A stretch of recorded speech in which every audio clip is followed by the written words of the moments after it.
नमस्कार दोस्तों, Rawat ji are service centre में स्वागत है आप लोगों का। तो गाइस, जैसे कि आपकी आज की वीडियो की थंबनेल से हमारा देख ही लिया होगा। आज की वीडियो में आपको बताने वाले हैं कि हमारे जो आर ओ यूनिट की वायरिंग होती है हमें एसी के साथ करनी चाहिए या डीसी के साथ करना चाहिए, और क्या इसका फ़ायदा है, क्या इसका नुकसान है, सारा कुछ इस वीडियो में क्लियर करने वाले हैं गाइस। तो वीडियो पूरा देखिएगा। अगर वीडियो आप लोगों को पसंद आती है तो प्लीज़ चैनल को सब्सक्राइब जरूर कर लीजिए, बेल आइकन बटन प्रेस जरूर कर लीजिए, ताकि हमारी नई नई वीडियोज़ की नोटिफिकेशन आपको मिलती रहे और आप भी आपसे डे बाई डे कुछ नया सीखते रहें। तो चलिए गाइस, बिना टाइम वेस्ट कर हम शुरू करते हैं वीडियो को। तो सबसे पहले आप लोग देख सकते हैं, जो हमें आर ओ यूनिट के अंदर वायरिंग करनी होती है तो उसके लिए जो हमें स्पेयर पार्ट्स चाहिए होते हैं, एक SMP चाहिए होता है, SV चाहिए होती है, फ्लूट वाल चाहिए होता है, फ्लूट वाल की हमारी थिम्बल्स वायरिंग चाहिए होती है, बूस्टर पंप हो गया हमारा, ये हमारी UV LED हो गई, और ये हमारी टैंक LED हो गई। तो ये गाइस, ये हमारी पूरी आइटम होती हैं जो हमारे आर ओ यूनिट के अंदर लगती हैं वायरिंग को करते समय। तो अब इसकी वायरिंग कैसे करनी है और AC से करनी है, DC से करनी है, सारा कुछ बताएंगे। तो सबसे पहले मैं आपको बता दूँ कि हमारा AC और DC होता क्या है। कई हमारे टेक्नीशियन भाइयों को, कई हमारे व्यूअर्स को यही नहीं पता होता कि AC और DC क्या होता है। तो सबसे पहले आपको बता दूँ, ये जो हमारा SMPS होता है, इसकी दो वायरिंग होती है। एक वायरिंग इस तरफ से होती है और दूसरी वायरिंग इस तरफ से होती है, जो हमारे ये मेन पावर सप्लाई में जाती है। ये SMPS की हमारी दो वायरिंग हो गई। अगर इसकी हम वायरिंग को इस पीछे की तरफ से करते हैं सारी वायरिंगों को, तो ये हमारी जो है DC से वायरिंग कहलाती है। इसको हम DC से वायरिंग बोलते हैं। और इसी वायरिंग को हम आगे से कट करके यहाँ से वायरिंग शुरू करते हैं, तो ये वायरिंग जो होती है हमारी AC के साथ होती है। तो AC के साथ कैसे वायरिंग करनी है और DC के साथ कैसे वायरिंग करनी है, सारा कुछ मैं इसको बताऊँगा, और क्या फ़ायदा क्या नुकसान है वो भी आपको लास्ट में बताएंगे। तो वीडियो पूरा देखिएगा। तो सबसे पहले आपको बता दूँ मैं कि सबसे पहले हम SV को साइड कर लेते हैं वायरिंग करने के लिए।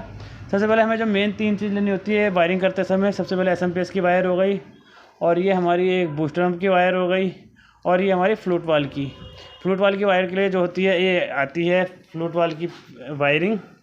तो इसको आप मार्केट से परचेज़ कर सकते हैं या किसी भी RO शॉप से ले सकते हैं। तो सबसे पहले हम इसको इसके अंदर इस तरीके से फिट कर देंगे वायरिंग के लिए। ये हमारी हो गई, और इसके बाद हम थोड़ा सा बूस्टर पंप की वायर को थोड़ा छील लेते हैं।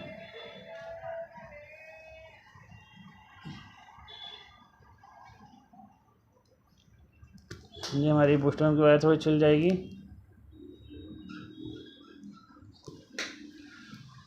तो अब हमें क्या करना होता है, सबसे पहले हम क्या करते हैं, इसकी वायरिंग करते हैं। इसकी वायरिंग आपको किस तरीके से करनी है, सिंपल और सरल तरीका बताऊंगा आपको। देखिए, दो आपकी SMPS की वायर हो गई, दो आपकी फ्लूट वाल की वायर हो गई, और ये दो वायर आपकी बूस्टर पंप की हो गई। टोटल आपकी 6 वायर हो गई हैं। तो अब आपको क्या करना है, सबसे पहले हम एक SMPS की वायर को लेकर चलते हैं। इसकी हम एक कोई सी वायर ले लेते हैं। ये हमने एक वायर पकड़ ली। इस एक वायर को आपको क्या करना होता है, जब बूस्टर पंप की एक वायर है, इसको आप रेड वाली को ले लीजिए। इसको हम सबसे पहले रेड वाली के साथ ही अटैच कर देंगे इस तरीके से।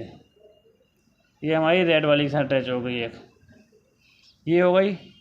अब SMPS की जो दूसरी वायर है, इसको क्या करना है, आपको एक फ्लूट वाल की वायर के साथ लगा लेना है इस तरीके से।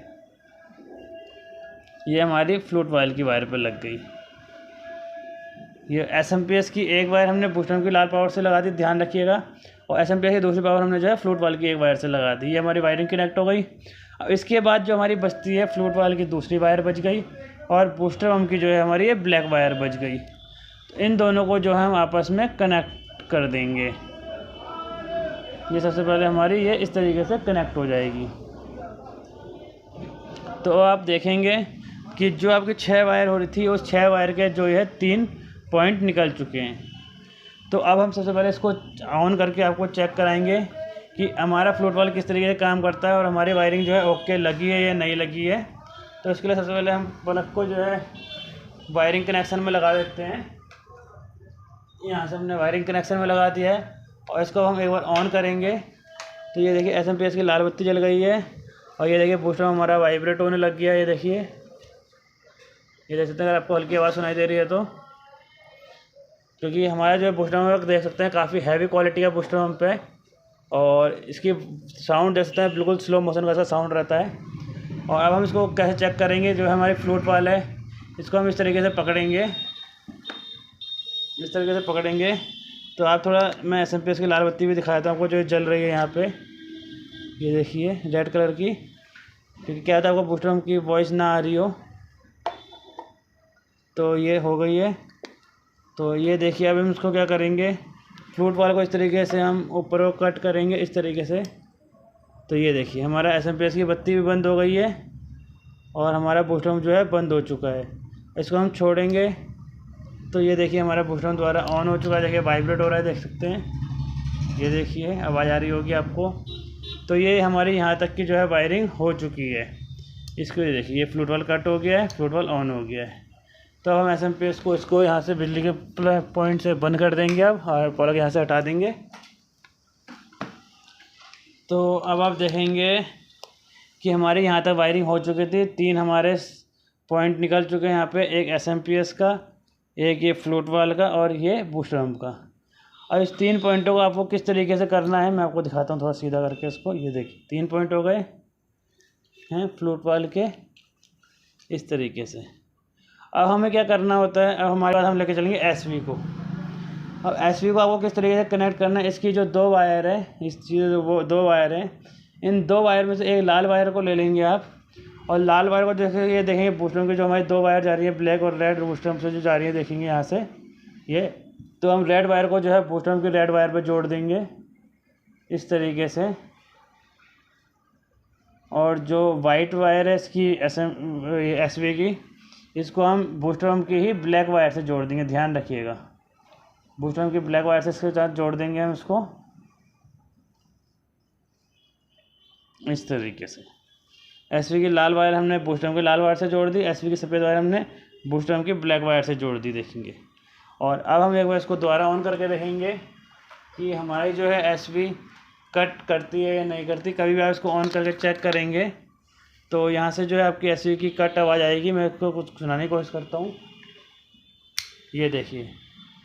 अब इसको हम बंद करेंगे, ये हमने बंद कर दी है। अब दोबारा देखिए ऑन करेंगे, ये देखिए कट करके आवाज़ आ रही है। तो ये हमारी एसवी की वायरिंग जो है काम कर रही है, देखिए ये देखिए कट आवाज़ आई। तो ये हमारी एसवी का कनेक्शन भी यहाँ पे हो चुका है। अब इसके बाद हम आ जाते हैं अपनी यूवी एलईडी पे। अब यूवी एलईडी का कनेक्शन कैसे करना है इसको थोड़ा ध्यान से देखिएगा, क्योंकि इसकी वायरिंग थोड़ी उल्टी होती है। तो यूवी कनेक्शन आप लेंगे वायर को, तो इसकी जो 2 वायरिंग है ये इस तरीके से थोड़ा छील लेंगे। और इसकी एक जो वायर है इसको आप जो है बूस्ट पम्प की रेड वायर के साथ जोड़ देंगे इस तरीके से, ये। और एक वायर को जो है इसकी बूस्ट पम्प की ही ब्लैक वायर के साथ इसको जोड़ देंगे इस तरीके से। ये हमने जोड़ दी है और इसको अभी हम ऑन करके देखेंगे। पर कंपलसरी नहीं है कि ये जलेगी, क्योंकि इसकी जो वायरिंग है कभी उल्टी भी हो जाती है। अगर इस तरीके से नहीं जलती है तो इसकी आपको जो लाल पे हमने जोड़ी थी इसको आपको ब्लैक पे जोड़ देनी है, जो ब्लैक पे जोड़ती है उसको आपको लाल पे जोड़ देनी है। तो एक बार इसको हम ऑन करके देखते हैं। तो ये देखिए फर्स्ट टाइम पे ही हमारी जो है लाइट जल चुकी है। अगर नहीं जलती तो हम इसकी वायरिंग को जो है उल्टा कर देते तो हमारी यूवी एलईडी चालू हो जाती। और यहीं से हम बिजली का पॉइंट फिर बंद कर देंगे। और इसके बाद हम जो है टैंक एलईडी को वायरिंग करेंगे। जो हमारी टैंक एलईडी होती है इसको भी हम क्या करेंगे, लाल को पहले लाल से जोड़ कर देख लेते हैं एक बार चलती है या नहीं चलती। क्योंकि जैसे कि मैंने आपको बताया यूवी एलईडी की, तो वैसे ही हमारी टैंक एलईडी की जो वायरिंग है ये भी उल्टी होती है। इसको भी अगर ऐसे जल जाती है ठीक है, नहीं तो आप इसको पलट के दूसरी तरफ से लगा सकते हैं। तो इसको हम ऑन करके देखते हैं। हमने इसको लाल वायर को बूस्ट पम्प की लाल वायर से जोड़ दिया है और इसकी ब्लैक वायर को जो है बूस्ट पम्प की ब्लैक वायर से जोड़ दिया है। तो इनको आपको बूस्ट पम्प की वायरों से जोड़ना है, तीसरा कनेक्शन आपको पूरा खाली छोड़ के रखना है। तो हम इसको दोबारा ऑन करके देखते हैं। तो ये देखेंगे हमारी टैंक एलईडी भी जो है जल चुकी है एक ही बारी में। तो ये इस तरीके से जो है हमारी वायरिंग का कनेक्शन हो चुका है।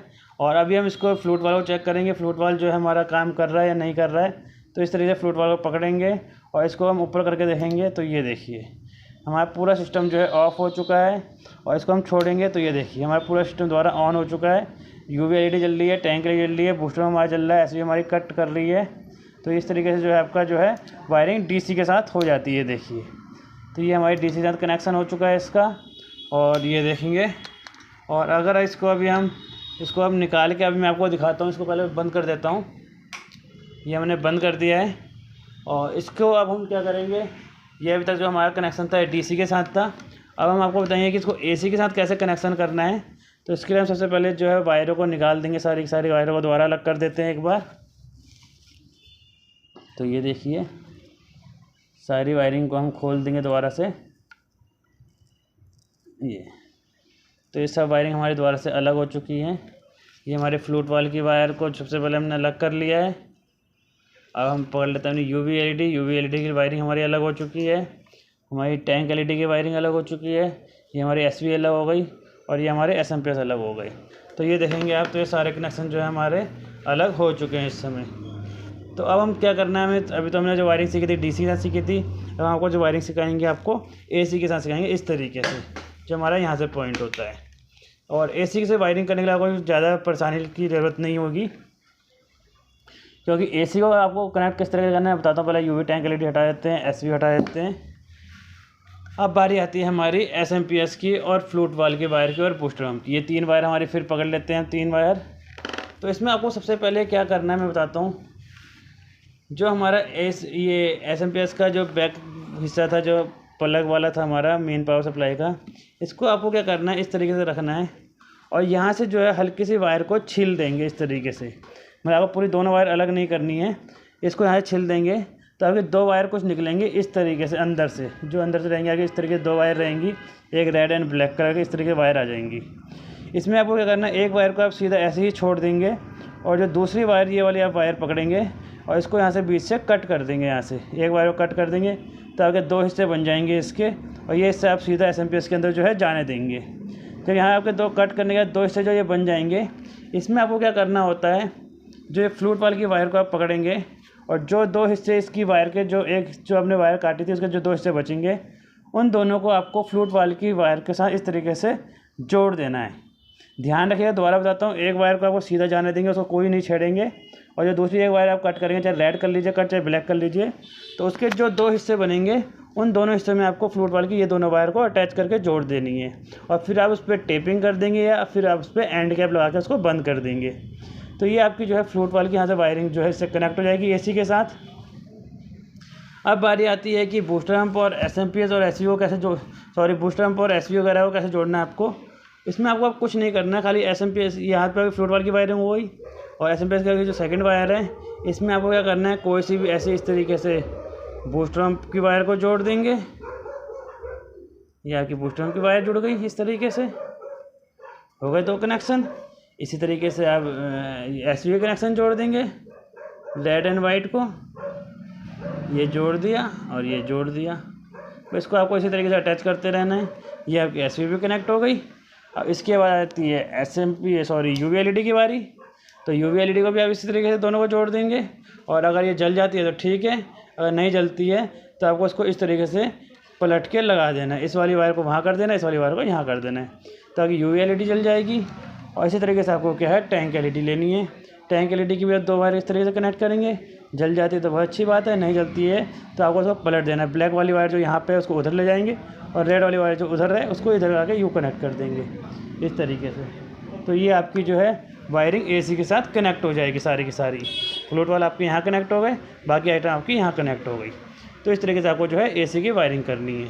अब बारी आती है कि हमारे एसी और डीसी के साथ बेनिफिट क्या होता है वायरिंग करने का, तो वो भी मैं आपको बता देता हूँ कि उसका बेनिफिट क्या होता है, नुकसान क्या होता है। अगर आप लोग फ्लूट वाल की वायर यहाँ एसी डीसी के साथ कनेक्ट करके रखते हैं, सपोज़ करिए जैसे हमने पहले वायरिंग कनेक्ट की थी, यहाँ डीसी के साथ हमने फ्लूट वाल की वायर कनेक्ट कर दी। सपोज़ कीजिए, मैं एक बार आपको दिखाने की कोशिश करता हूँ। ये देखिए, सपोज़ कीजिए ये हमने फ्लूट वाल की वायर डीसी के साथ कनेक्ट कर दी, और यहाँ से जब हमारा जो फ्लूट वाल जो कट कर रहा था वो केवल एसवी को, बूस्टर पंप को, टैंक एलईडी, यूवी एलईडी को ही कनेक्ट जो है ऑफ कर रहा था कट करने के बाद, पर एसएमपीएस आपका यहाँ ऑन हो रहा था। एसएमपीएस आपका ऑफ नहीं होगा अगर आप डीसी के साथ कनेक्ट करेंगे। तो इससे क्या होगा कि अगर आप आरओ कॉर्ड कट कर रहा है, आगे बाकी सारी चीज़ें तो ऑफ हो जाएंगी, पर जो आपके एसएमपीएस है ये कंटिन्यू जो है ऑन रहेगा। इसके ऑन रहने से क्या होता है, इसकी लाइफ पे फ़र्क पड़ता है, इसकी लाइफ जो है कम होती है, क्योंकि अगर ये कंटिन्यू ऑन रहेगा तो ये गर्म होएगा, हीट मारेगा तो ये जल्दी ख़राब होएगा। बट अगर यही आप फ्लूट वाल की वायर यहाँ से ना कनेक्ट करके इसको आप एसी के साथ यहाँ से कनेक्ट करते हैं, मेन पावर सप्लाई के साथ, जो मैंने आपको बताया था अभी, अगर आप इसको यहाँ से कनेक्ट करते हैं तो इस पोजीशन में क्या होता है, जैसे आपका आरओ यूनिट यूँ कट करेगा इस तरीके से, तो यहाँ से आपकी सप्लाई बंद होगी, जिससे आपका एसएमपीएस भी ऑफ हो जाएगा और बाकी जो स्पेयर पार्ट्स इसके हैं सारे के सारे ऑफ हो जाएंगे। इससे क्या होता है कि यहाँ से ऑफ होते ही आपका SMPS भी ऑफ है और बाकी सारे स्पेयर पार्ट्स जो है सब ऑफ है। जिससे क्या होता है आपके SMPS को और बाकी जो आइटम है बूस्टर पंप हो गया, SV हो गया, वो कट ऑफ होने के बाद ठंडे हो जाते हैं और अपना धीरे धीरे जिस तरीके से आप यूज़ करते हो थोड़ा गर्म होते हैं फिर हम ऑफ ठंडे हो जाते हैं। तो उसमें क्या होता है SMPS की लाइफ जो है इसकी भी लाइफ बनी रहती है और लाइफ काफ़ी लंबी टाइम तक इसकी भी चलने लगती है SMPS की। तो गाइस ये था इसका एक फ़ायदा और नुकसान कि आपको वायरिंग अगर AC से करते हैं तो क्या बेनिफिट है और DC से करते हैं तो क्या इसका नुकसान होता है। तो आशा करता हूँ वीडियो आपको अच्छे से समझ में आई होगी। अगर वीडियो आपको समझ में नहीं आई तो आप एक बार रिवाइज करके देख सकते हैं। और बाकी अगर आपको वीडियो पसंद आए तो प्लीज़ चैनल को सब्सक्राइब जरूर कर लीजिए, बेल आइकन प्रेस जरूर कर लीजिए ताकि हमारी नई वीडियो की नोटिफिकेशन आपको मिलती रहे और आप भी आपसे डे बाई डे को नया सीखते रहें। तो गाइस आज के इस वीडियो को यहीं फिनिश करते हैं, मिलते हैं अपनी नेक्स्ट वीडियो के साथ। तब तक के लिए take care, good bye friends.